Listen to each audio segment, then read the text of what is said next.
Welcome to Arhi Studio. دوستو، بزرگوں اور بھائیوں، ہم مسلمان ہیں۔ اللہ تبارک و تعالیٰ نے جو دین برحق ہمیں عطا فرمایا ہے، وہ دین ہماری تمام ضروریات کو پورا کرتا ہے۔ ہمیں یہ حکم دیا گیا ہے کہ ہم اللہ سے جب بھی مانگیں دنیا اور آخرت کی بھلائی مانگیں۔ ہمارے ہاں چونکہ ایک بڑا طبقہ ایسا ہوتا ہے الا ماشاء اللہ جس کو دنیاوی ضروریات پوری طرح گھیر لیتی ہیں اور دنیا داری کے مسائل ذہن پر دل پر پوری طرح حاوی ہو جاتے ہیں۔ ہر وقت تصور یہی رہتا ہے کہ کسی طریقے سے میری دنیا داری مضبوط ہو جائے، میری دنیا داری مکمل ہو جائے، میرے روزمرہ کے کام پختہ ہو جائیں۔ اس کا لازمی نتیجہ یہ نکلتا ہے کہ انسان دینی کاموں کو بھی معاذ اللہ دنیا کے لیے کرنا شروع کر دیتا ہے۔ کعبۃ اللہ میں جا کر بھی، بیت اللہ شریف کا طواف کر کے بھی، حجر اسود کے بوسے کے بعد بھی، مقام ابراہیم پر نفل پڑھنے کے بعد بھی، حتیٰ کہ نبی اکرم صلی اللہ علیہ وسلم کی بارگاہ عالی مرتبت کی حاضری کے دوران بھی الا ماشاء اللہ لوگ دنیا ہی مانگتے رہتے ہیں۔ میرا فلانا کام ہو جائے، میرے بچوں کے معاملات سنور جائیں، فلاں کا مستقبل بہتر ہو جائے۔ دنیا کی خیر اللہ سے مانگنا برا نہیں، لیکن صرف دنیا ہی مانگنا اور اپنی آخرت کو فراموش کر دینا۔ اللہ فرماتے ہیں وَالْآخِرَةُ خَيْرٌ وَأَبْقَىٰ، آخرت تمہارے لیے بہتر بھی ہے اور ہمیشہ باقی رہنے والی بھی ہے۔ قرآن مجید نے سورہ بقرہ کے اندر قریش مکہ کی اس عادت کا ذکر کیا ہے۔ فرمایا جب وہ حج کرتے تو ان کا طریقہ یہ تھا کہ وَمِنَ النَّاسِ مَن يَقُولُ رَبَّنَا آتِنَا فِي الدُّنْيَا، ان میں سے کچھ لوگ یہ کہا کرتے تھے کہ یا اللہ ہمیں دنیا عطا کر دے، ہمیں دنیا دے دے۔ رب فرماتا ہے وَمَا لَهُ فِي الْآخِرَةِ مِنْ خَلَاقٍ، ان لوگوں کا آخرت میں کوئی حصہ نہیں۔ مانگی بھی ہے تو صرف دنیا، حج کر کے بھی دنیا، اللہ کے گھر جا کے بھی دنیا، شیخ کا بیعت ہو کے بھی دنیا، دینی محفل سے مراد بھی یہ، دینی اجتماعات کر کے بھی، دینی مدارس قائم کر کے بھی، خانقاہ کا مسجد کا ماحول بنا کے بھی، اس سے بھی مطالبہ فقط دنیا کا۔ ان کفار کی اس عادت کو ذکر کر کے ہمیں سمجھایا گیا کہ جو فقط دنیا مانگتا ہے اس کا آخرت میں کوئی حصہ، اور فرمایا کچھ لوگ ایسے ہیں وَمِنْهُمْ مَنْ يَقُولُ رَبَّنَا آتِنَا فِي الدُّنْيَا حَسَنَةً، اچھا انہوں نے دنیا بھی مانگی تو صرف دنیا مانگی، حسنہ نہیں مانگی۔ اور یہاں فرمایا کچھ لوگ ایسے ہیں جو رب سے کہتے ہیں یا اللہ ہمیں دنیا میں بھی بھلائی عطا فرما، دنیا بھی دے تو حسنہ دینا، وہ دنیا دینا جو ہمارے دین کو تقویت دے، وہ دنیا دینا جو ہمارے اعمال حسنہ کو مضبوط کرے، دینی معاملات کو تقویت دے، دنیا بھی وہی عطا فرما۔ اور ساتھ کہتے ہیں وَفِي الْآخِرَةِ حَسَنَةً، یا اللہ ہمیں آخرت میں بھی بھلائی ہی عطا فرما، وَقِنَا عَذَابَ النَّارِ، اور ہمیں دوزخ کے عذاب سے بچا، أُولَٰئِكَ لَهُمْ نَصِيبٌ مِّمَّا كَسَبُوا، فرمایا ایسوں کو ان کی کمائی ہی ملے گی، جو انہوں نے کیا ہے وہ خوش نصیبی انہیں ضرور میسر آئے گی، چونکہ دنیا بھی مانگ رہے ہیں، آخرت بھی مانگ رہے ہیں۔ ہمیشہ کوئی بھی کام کریں کسی قسم کا بھی، اس میں یہ دیکھیں کہ کیا اس میں میرے لیے کوئی ذخیرہ آخرت بنے گا،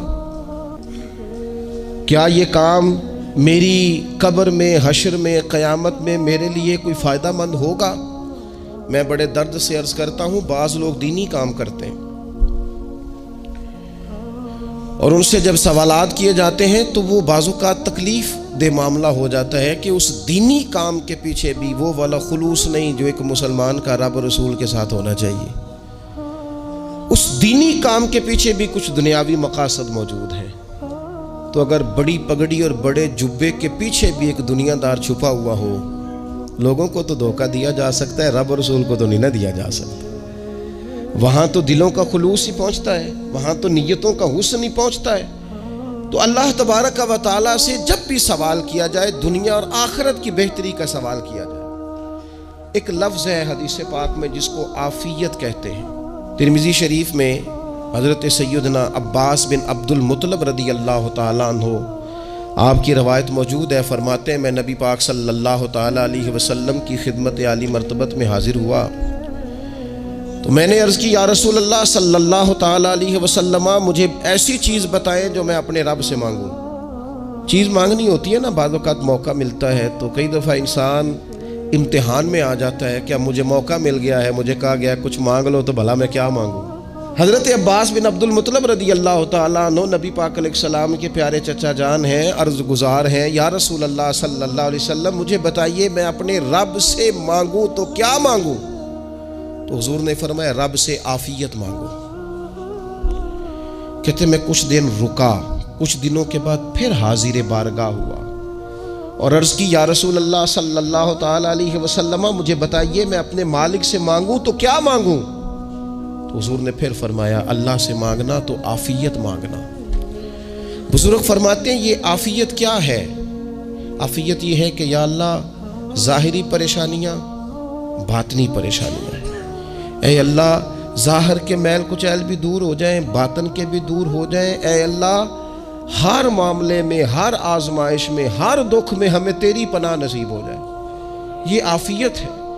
اور صوفیہ کرام فرماتے ہیں عافیت سے بڑی نعمت کوئی نہیں اگر کسی کو میسر آئے تو، عافیت سے بڑا حسن کوئی نہیں اگر کسی شخص کو یہ نصیب ہو جائے۔ اور ایک اللہ والے نے تو ایک اور بڑا خوبصورت ترجمہ یہاں کیا ہے، وہ کہتے ہیں عافیت کا مطلب ہے دل کا قرار، عافیت کا مطلب ہے باطن کا سکون، عافیت کا مطلب ہے انسان کے مزاج کا حوصلہ، ٹھنڈک، بردباری۔ اس بندے کو عافیت نصیب ہو جاتی ہے گویا اللہ اسے سکون کی دولت عطا فرما دیتا ہے، تھوڑے پیسوں میں بھی سکون، بغیر شہرت کے بھی سکون، کوئی بات مان لے تب بھی سکون، کوئی دھتکار دے پھر بھی سکون، لوگوں کی گڈ بک میں ہو پھر بھی سکون، اور اگر لوگ سارے مخالفت میں آ جائیں تو چونکہ اللہ نے عافیت دی ہے پھر بھی سکون۔ اللہ تعالیٰ نے ان لوگوں کو قرار کی دولت، اللہ سے عافیت مانگی جائے، اس میں دنیا کی بھی بھلائی شامل ہے، آخرت کی بھی بھلائی شامل۔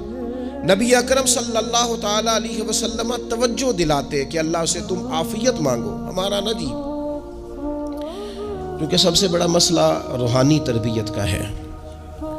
ہمارے ہاں باتیں ڈھیر سارے لوگوں کو آتی ہیں اور بہت زیادہ آتی ہیں، منصوبہ بندی کرنا، پلاننگ کرنا، اپنے معاملات کو خود سے کیسے لے کے چلنا ہے، کیسے ٹھیک کرنا ہے، اپنے حق میں دنیا کو کس طرح قائل کرنا ہے، یہ ڈھیر سارے لوگوں کو آتا ہے، اور اپنے حق میں دلائل کس طرح قائم کرنے ہیں، اس میں بہت سارے لوگ خود کفیل ہوتے ہیں، انہیں کسی سے مشاورت کی بھی ضرورت نہیں ہوتی۔ لیکن اللہ کی بارگاہ سے اپنا رشتہ کیسے جوڑنا ہے، مالک سے کرم کا سوالی کس طرح کر کے ہونا ہے، اللہ سے عافیت کا سوال کیسے کرنا ہے، یہ چونکہ روحانی تربیت میں ہمارا مزاج نہیں ہوتا لہذا ہم اس طرف جاتے نہیں، ہم وہ اپنی مرضی کی چیزیں، یعنی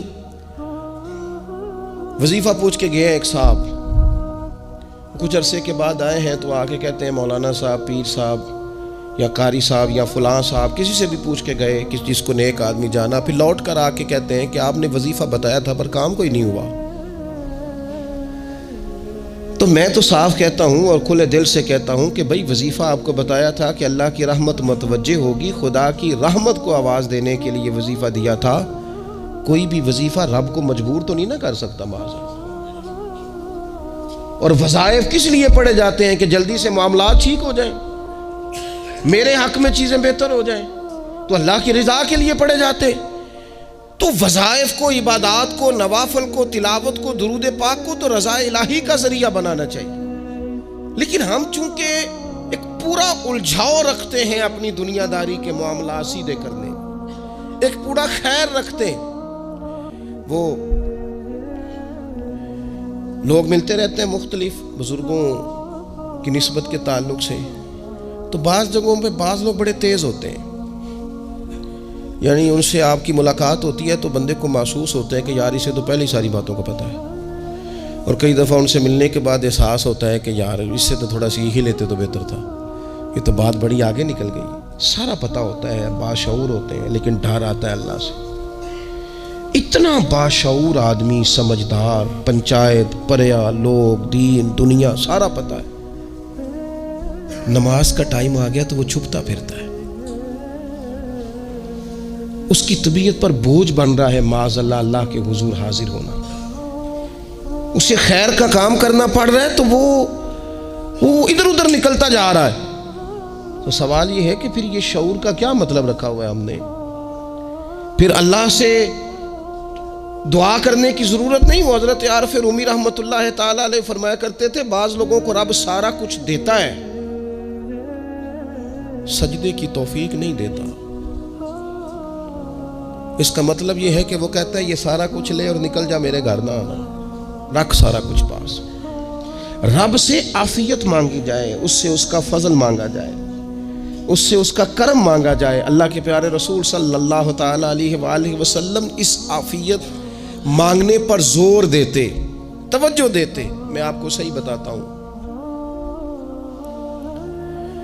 رب نے اگر کسی بندے کو عافیت میں رکھا ہو نا تو حالات کیسے بھی برے چل رہے ہوں اس کا بگاڑ کچھ نہیں سکتے۔ اور اللہ تعالیٰ معاف کرے، 100 دفعہ خاکم بدہن اگر کسی وقت اس کے کرم کی نگاہ پھر جائے تو پھر سارے اسباب سمیت بھی انسان اپنے پیروں پہ کھڑا نہیں رہ سکتا۔ اس سے جب تک طلب کرم نہیں ہوتا، طلب عافیت نہیں ہوتی، اس کی بارگاہ سے جب تک بندہ مومن پورا رجوع نہیں کرتا، یہ عافیت اتنی اعلیٰ چیز ہے کہ نبی پاک علیہ السلام نے فرمایا اذان اور اقامت کے درمیان جو وقت ہوتا ہے اس میں دعائیں رد نہیں ہوتی۔ دعا مانگا کرو گے تمہاری اللہ اپنے فضل سے قبول کر لے گا۔ عرض کی یا رسول اللہ کیا مانگے؟ تو فرمایا عافیت مانگو رب سے۔ حضرت انس بن مالک حدیث کے راوی ہے رضی اللہ تعالیٰ عنہ، یہاں بھی فرمایا یہ عین قبولیت کا ٹائم ہے، اب اللہ سے عافیت مانگ لو، اس کی پناہ۔ ہم دعاؤں میں بھی محدود ہو جاتے ہیں۔ رب دا طالب کوئی نہ ملیا، جو ملیا طالب زردہ ہو، دعاؤں میں بھی حد بندی۔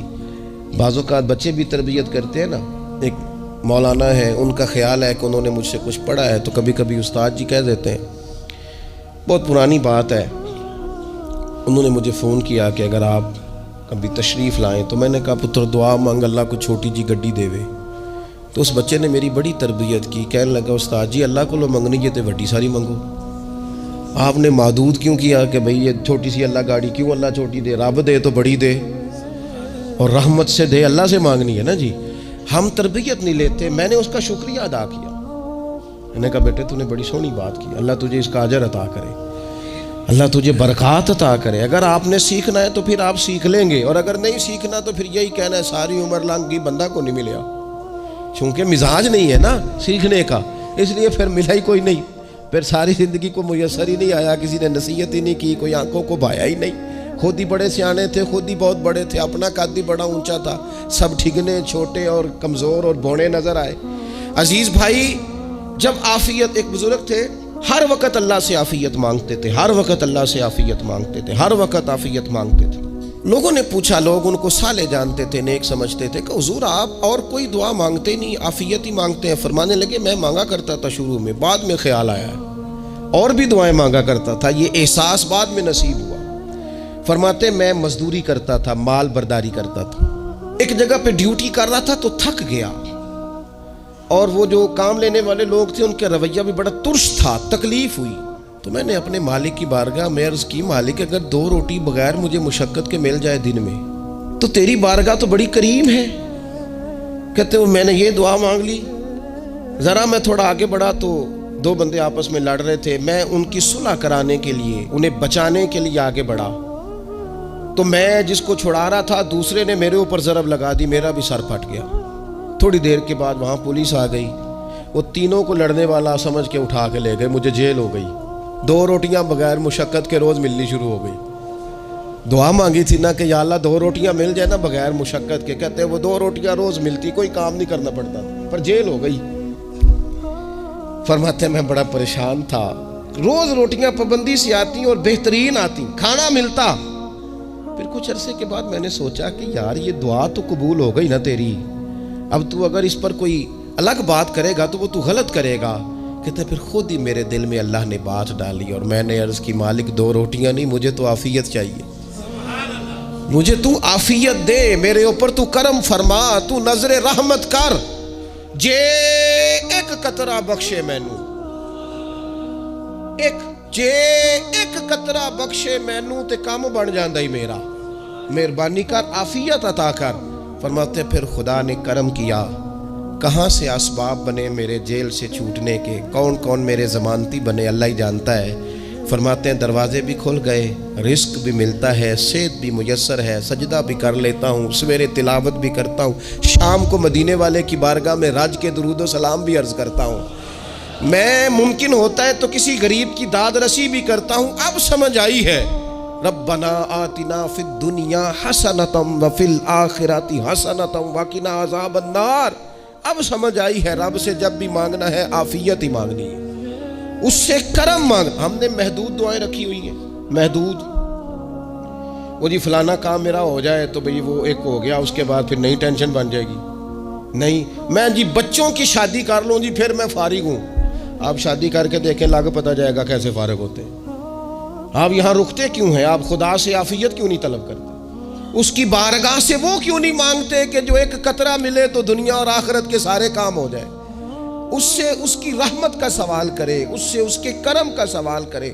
اللہ کی بارگاہ میں بھی حاضر ہونا اور جچی تلی اور جناب ناپ تول کر اور محدود چیزوں کا سوال کرنا، مالک سے مانگیں، اور وہ جب دیتا ہے تو دیتا بھی بے حساب ہی ہے، وہ جب عطا کرتا ہے تو کرم کے دروازے کھول کے عطا کرتا ہے، ورنہ تو ایک الجھن سے انسان نکلتا ہے دوسری میں الجھ جاتا ہے، ایک گتھی کو سلجھاتا ہے۔ پھر اقبال رو پڑے تھے، کہنے لگے میں عقل کی گتھیاں سلجھا چکا ہوں، یا رب مجھے صاحب جنوں کر دے، اللہ یہ بڑا میں نے ہیر پھیر دیکھ لیا، مجھے دیوانہ بنا، اب مجھے جنون ہو، اب میں کسی کے لیے رویا کروں، اب میں کسی کی یاد میں تڑپا کروں، اب میں رات کسی کے لیے میری آنکھیں بیدار رہیں۔ یہ بڑی ہو گئی دنیا داری، عقل کی گتھی حالانکہ نہیں سلجھتی، اور اقبال کہتے ہیں عقل کی گتھیاں سلجھا چکا ہوں، یا رب مجھے صاحب جنوں کر دے۔ اور پھر کہنے لگے بجھی عشق کی آگ اندھیر ہے، اب یہ مسلمان نہیں یہ خاک کا ڈھیر ہے، تو مٹی بن کے رہ گیا، کیا کہاں اپنی ساری توجہات کا قبلہ کس چیز کو؟ میرے عزیزو اللہ سے عافیت۔ نبی پاک علیہ الصلوۃ والسلام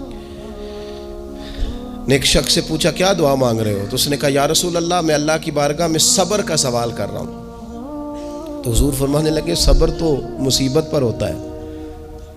یا رسول اللہ پھر کیا مانگوں؟ آپ ان جملوں اور لفظوں کی گہرائی کو سمجھیں، صبر کے لیے تو پہلے مصیبت آئے گی پھر صبر آئے گا، تو یا رسول اللہ کیا مانگوں؟ فرمایا تو رب سے عافیت مانگ۔ مانا کیا ہے؟ مصیبت آئے کیوں؟ اللہ تجھے اپنی حفاظت کے حصار میں لے لے، وہ وقت ہی کیوں آئے کہ جب تیری طبیعت الجھ جائے، جب تو پریشان ہو جائے، جب تو تو اللہ سے عافیت مانگنا۔ جب تو عافیت مانگے گا تو اگر کبھی مشکل آئے گی بھی نا تو خدا پھر اپنے فضل سے مشکل سے نکلنے میں رستہ بھی بڑی جلدی عطا فرمائے گا اور تیرے اوپر فضل فرمائے گا۔ اگر عافیت، یہ جو ہم نبی پاک کی امت ہے نا، تو یہ ہمارے گرد اللہ کے فضل اور اس کی رحمت کا حصار ہے، یہ حصار ہے ہمارے گرد۔ وہ درویش نے کہا تھا نا کہ کروں شکر کتنا اور کروں فخر کتنا کہ تیرے کرم نے مجھے فائز المرام کیا، دیکھو بنا کے سید عالم کا امتی مجھ کو گناہ سے پہلے ہی بخشش کا انتظام کیا۔ ابھی میں نے غلطی کی نہیں لیکن مجھے حضور کا غلام بنا دیا، بخشش کا بندوبست پہلے ہو گیا۔ اپنے مالک سے بیمار بھی اس سے عافیت مانگے، مقروض بھی اس سے عافیت مانگے، بے اولاد بھی اس سے عافیت ہی مانگے، صاحب اولاد بھی اس سے عافیت ہی مانگے، جو دولت کے حصول کے رزق حلال کے خواہش مند ہیں وہ بھی اس سے عافیت مانگے، اور جن کی جھولی اس نے بھر دی ہے وہ بھی اپنے رب سے عافیت ہی مانگے۔ مالک سے جب سوال کرے، ایک بزرگ تھے انہوں نے تو اپنی انگوٹھی میں لکھوا لیا تھا کہ یا اللہ مجھے عافیت عطا فرما، مگر جب بھی دیکھتا ہوں یاد آ جاتا ہے کہ اللہ سے عافیت مانگنی اپنے مالک کی بارگاہ کے اندر۔ دیکھو میں نے دیکھا ہے، وہ کسی نے کہا تھا کہ تیری خواہش ہے کہ وہ تیری آرزو کرے پوری، اور میری خواہش ہے کہ تیری آرزو بدل جائے۔ کچھ لوگ ایسی خواہشات بھی لے کے آتے ہیں کہ جو پوری نہ ہو تو بہتر ہوتا ہے۔ اس لیے آپ کو پتہ ہے موت مانگنا جائز نہیں دین میں۔ مصائب سے گھبرا کر، مشکلات سے گھبرا کر، زندگی کے مد و جزر سے پریشان ہو کر موت کا سوال کرنا جائز نہیں۔ کس طرح جائز ہے؟ ان لفظوں کے ساتھ دعا کر سکتا ہے کہ یا اللہ جب تک میری زندگی بہتر ہے مجھے زندہ رکھ، اور جب میرا دنیا سے جانا بہتر ہے پھر تو مجھے اپنی بارگاہ میں بلا لے۔ یہ بھی کیا ہے؟ یہ بھی عافیت کا سوال ہی ہے کہ یا اللہ رکھ بھی تب تک جب تک رہنا بہتر ہے۔ نبی پاک نے بھی ارذل العمر ہونے سے پناہ مانگی۔ ہمارا یہ مزاج بن گیا ہے کہ ہم اپنے حق میں ایسی چیزوں کا سوال کر رہے ہوتے ہیں جو کئی دفعہ ہمیں مل جائیں تو ہمارا نقصان کریں۔ قرآن حکیم ایک جگہ پہ اللہ کریم نے فرمایا ہے کہ اگر سب لوگوں کو مال دے دوں تو بغاوت کریں، فساد ہو جائے۔ کیا مانا؟ کہ اپنا نقصان کر بیٹھے لوگ۔ ہم اپنے مالک کی بارگاہ میں بعض ایسی چیزوں کے سوالی ہیں کہ جو ہمارے لیے ٹھیک نہیں ہے، ہمیں اس کے کرم پر چھوڑنا ہے، اس سے عافیت مانگنی۔ اور بعض لوگ، کیونکہ میں کہہ چکا ہوں شروع میں کہ ہماری دینی روحانی تربیت نہیں ہوتی، اور ہم کہیں سے باقاعدہ اسباق لینے کے قائل ہی نہیں ہوتے، پوری تربیت کا ہمارا مزاج نہیں ہوتا، اپنی عقل اور اپنا شعور اور اپنے حساب سے ہم زندگی کو بتانا چاہتے ہیں۔ اور یہ جو میرا دور ہے یہ ویسے ہی الجھا ہوا زمانہ ہے، اللہ ماشاء اللہ، پتہ نہیں کوئی کیا بول رہا ہے، کوئی کیا کہہ رہا ہے، ایسے ہے جیسے کوئی میلہ لگا ہوا ہے اور کان پڑی آواز سنائی نہیں دے رہی۔ جس کی دکان پر کوئی گاہک نہیں وہ بھی کہہ رہا ہے لائنیں بنا لو۔ ایسا الجھا ماحول ہے اور ایسی آزمائش ہے کہ لوگ بیچارے پریشان ہیں۔ دیکھیں جب تربیت کے ساتھ انسان آگے بڑھتا ہے نا، ہمارے پاس مقتدا ہے اللہ رسول کا کلام، ہمارا پیشوا ہے رب رسول کا فرمان۔ جب ہم کتاب و سنت کی روشنی میں آگے بڑھتے ہیں تو پھر ہمارے لیے منزل آسان بھی ہوتی ہے اور قریب بھی ہوتی ہے۔ پھر ہمارے لیے آگے کی طرف سفر کرنا، آگے بڑھ جانا یہ آسان ہوتا ہے۔ آپ غور کریں جو لوگ دنیا میں کامیاب رہے، بھلا کس طرح کامیاب رہے؟ اس طرح کامیاب رہے کہ انہوں نے نا اپنے رب سے عافیت مانگی، اللہ تعالیٰ نے خود بخود ان کے لیے رستے بنائے۔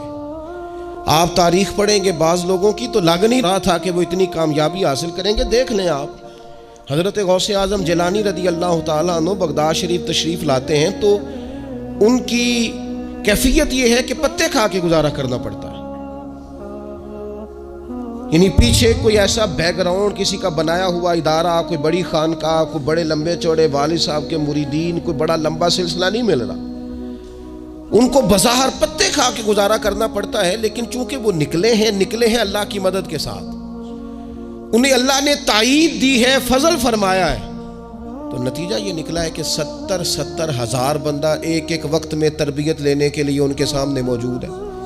یہ اللہ نے اسباب بنائے ہیں، کیونکہ جب رب عافیت عطا کرتا ہے تو پھر اللہ اسباب بھی پیدا فرماتا ہے۔ ہمارا ذہن تو تھک جاتا ہے سیاست کرتے کرتے، ہم تو جناب پوری ترتیب سے ہمیں سلیقہ آتا ہے کس طرح کر کے کس بندے کو کیسے قائل کرنا ہے۔ پورے طور پر ہم وہ ساری زندگی سیاست کرتے رہتے ہیں، وہ خاندانوں میں بھی چلتی ہے، گلی محلے میں بھی چلتی ہے، دوستوں میں بھی چلتی ہے، اور بعد میں پتہ چلتا ہے کہ یہ پتے کھیل کون رہا تھا، اصل میں صلح کرانے والا تھا کہ لڑائی کرانے والا تھا، یہ سب کا خیر خواہ تھا، یا سب کی ذہن کے اندر فطور کی آمیزش ہی اس شخص کی وجہ سے تھی۔ ہم چونکہ وہ خاص عافیت اللہ سے نہیں مانگتے، ہماری مخصوص سیاست ہوتی ہے سبھی کو راضی رکھو، اس کا نتیجہ یہ نکلتا ہے کہ ایک ٹائم آتا ہے کوئی بھی راضی نہیں رہتا۔ ہم اگر اپنے مالک کی طرف رجحان کریں اور اللہ نے جو ہمیں شعور دیا ہے اس شعور کو لے کر اللہ کی بارگاہ کی طرف بڑھیں، آپ یقین کریں اعلیٰ حضرت بریلوی رحمۃ اللہ علیہ کی کتابیں ہیں، ایک ایک کتاب پر پی ایچ ڈی ہو رہی ہے، اور انہوں نے 150 سال پہلے بیٹھ کر جو کچھ لکھا تھا بین ہی لفظ بلفظ اس کی ضرورت آج محسوس ہو رہی ہے اور آنے والے وقت میں بڑھ رہی ہے۔ لیکن ان کے پاس کوئی ٹیم نہیں تھی، 50 لوگ نہیں تھے جو ان کے پاس بیٹھ کے لکھواتے، اپنا پریس نہیں تھا، ایسے لوگ نہیں تھے کہ جن کو پتا ہوتا کہ کتاب ہم کل چھاپیں گے اور اتنے فیصد یہ مارکیٹ میں نکل بھی جائے گی، ایسا کچھ نہیں تھا۔ کیا تھا؟ اللہ کی مدد ساتھ تھی، تائید ایزوی ساتھ تھی، اللہ نے اپنی عافیت میں رکھا تھا۔ وہ قرآن مجید کی آیت کا ترجمہ کرتے ہیں نا اعلیٰ حضرت اہدنا الصراط المستقیم، یا اللہ ہمیں سیدھی راہ پہ چلا۔ بہت سارے مفسرین نے کہا اے اللہ ہمیں سیدھا راستہ دکھا، فرماتے ہیں اے اللہ ہمیں سیدھی راہ پر چلا۔ تو کسی نے کہا حضور یہ چلا اور دکھا میں کیا فرق ہے؟ فرمانے لگے دکھانے کا مطلب یہ ہوتا ہے کہ کسی نے پوچھا میں نے گجرانوالہ جانا ہے، تو دکھانا یہ ہے کہ اسے کہا یہاں سے باہر نکلو، روڈ پہ چڑھ جاؤ، سیدھے جاؤ گے، ایک پول آئے گا اسے کراس کرنا، نیچے اترنا، وہاں سے شہر شروع ہو جائے گا۔ پھر اس نے اگر کوئی اندرونی جگہ شہر کی پوچھ لی تو اس کو کہا کہ رائٹ ہو جانا، پھر لیفٹ ہو جانا، پھر آگے کسی سے مزید۔ یہ ہے راستہ دکھانا، اور ایک ہے چلانا۔ اس نے کہا میں نے گجرانوالہ جانا ہے، تو اس نے کہا ساتھ بیٹھنا میری گاڑی پہ، جہاں تو نے جانا ہے میں چھوڑ کے آتا ہوں۔ یہ راستے پہ چلانا ہے، یہ مقام تفکر ہے، آپ اس پر غور فرمائیں گے۔ کہتے ہیں یا اللہ تو ہمیں راستہ دکھائے گا اور دکھاتا ہے، لیکن چاروں جانب شیطان بھی تو بیٹھا ہے نا، فتنے بھی تو ہے نا، تو اگر تیری رحمت ساتھ رہے، مانا کہ محبت کے سفر میں ہر گام پہ 100 مشکل ہے، لیکن یہ سفر آسان بھی ہے اگر ساتھ تمہارا ہو جائے۔ اگر تو ساتھ چلے تو پھر یہ سفر مشکل ہے۔ ہارون رشید نا اپنے محل کی چھت پہ ٹہل رہا تھا، سب سے اوپر والے چوارے پر، نیچے سے حضرت بہلول دانا گزر رہے تھے، اوپر اس کے ساتھ سپاہی بھی تھے، گن مین بھی تھے۔ اس نے کہا یہ بابا تو ذرا اوپر اٹھاؤ۔ انہوں نے ایک ڈولی، ایک ٹوکری سمجھ لیں، اس کو رسیاں باندھ کے نیچے پھینکا۔ نیچے جو سپاہی تھے ان کو کہا کہ یہ بابا جی کو پکڑ کے اس میں بٹھاؤ۔ انہوں نے جبرن تھاما بابا جی کو، اس میں ڈالا، اوپر والوں نے کھینچ لیا۔ 2-3 منٹ لگے۔ ہارون رشید کے سامنے حضرت بہلول دانا پہنچ گئے تو تھوڑے ناراض بھی ہوئے کہ یہ کوئی طریقہ تو نہیں نا بلانے کا۔ ملاقات ہوئی تو کہا کیوں بلایا؟ کہنے لگا ایک مسئلہ پوچھنا تھا۔ فرمانے لگے بادشاہ ہے نا، تیرے مسئلے پوچھنے کا بھی اپنا ہی انداز ہے، پوچھ مسئلہ۔ کہنے لگا بابا پوچھنا تھا کہ آپ اللہ تک کیسے پہنچے؟ حضرت بہلول دانا چپ کر گئے۔ 2-4 منٹ کے بعد کہنے لگے جس طرح ابھی زمین سے تیرے تک نہیں پہنچا، بالکل اسی طرح ہی پہنچ گیا ہوں رب کریم کی بارگاہ تک، اور وہ بھی جو اس نے کرم فرمایا ہے، ورنہ میں تو نہیں سمجھتا کہ میں پہنچ گیا، وہ بھی اگر تیری خوش گمانی ہے۔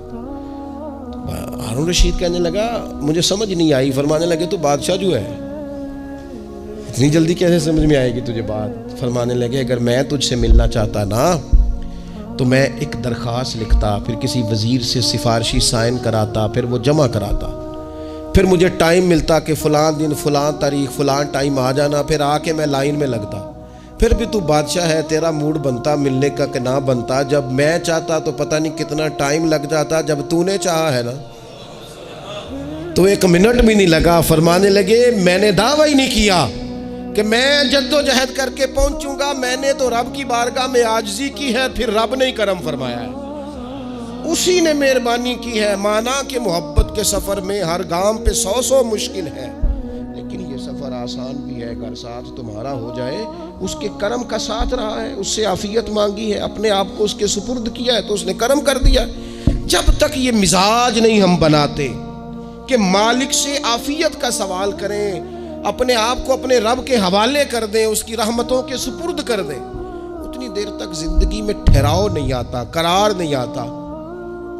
مشکات میں موجود ہے، اللہ کے پیارے رسول صلی اللہ تعالیٰ علیہ وسلم تیمارداری کے لیے گئے تو صحابہ کرام فرماتے ہیں وہ بندہ نا اتنا پتلا نحیف اور لاغر ہو گیا تھا جس طرح چڑیا کا بچہ ہوتا ہے، کمزوری ضعف طاری تھا۔ تو محبوب کریم نے اسے دیکھا تو بڑے کریمانہ انداز میں کریم فرمانے لگے تو کوئی دعا نہیں مانگتا، تو عافیت نہیں مانگتا اللہ سے؟ عرض کی یا رسول اللہ صلی اللہ تعالیٰ علیہ وسلم، میں نے اپنے رب کی بارگاہ میں عرض کی ہے مالک قیامت کا عذاب بڑا سخت ہے، میں نہیں برداشت کر سکتا، تو نے اگر مجھے کوئی سزا دینی ہے تو یہیں دے لے، قیامت کو نہ دینا۔ تو کہتے ہیں محبوب فرمانے لگے سبحان اللہ، او خدا کے بندے تو رب کی سزا دنیا میں بھی نہیں سہ سکتا، اللہ سے یہ بھی سوال نہ کر، تو رب سے کہہ ربنا آتنا فی الدنیا حسنۃ وفی الآخرۃ حسنۃ وقنا عذاب النار، تو رب سے دنیا میں بھی حسنہ مانگ، بھلائی مانگ، تو آخرت کے لیے بھی بھلائی مانگ، تو اس سے عافیت کا سوال کر۔ تو نے یہ سوال کیوں کیا؟ عرض کی یا رسول اللہ کرم ہو گیا ہے، مجھے سمجھ آ گئی، اب میں اسی طرح ہی کروں گا۔ عزیز دوستو ہم کہاں سہ سکتے ہیں؟ ہم دنیا میں رب کی سزا ہم نہیں سہ سکتے، ہم کمزور ہیں تو گرمی نہیں سہ سکتے، شدید سردی نہیں سہ سکتے، شدت کی بھوک لوگ نہیں سہ سکتے، کوئی آزمائش نہیں سہ سکتے۔ وہ جو لوگ بعض اوقات کہہ دیتے ہیں نا جی فلاں چیز ہمارے اعمال کا نتیجہ ہے، تو میں کیا کرتا ہوں، نہ کو یار ہم تو یہ بھی نہیں سہ سکتے، ہم کہاں برداشت کر سکتے ہیں، ہمیں تو وہ معاف ہی فرمائے، ہم حساب والے ہے ہی نہیں، ہم تو صرف معافی والے ہیں۔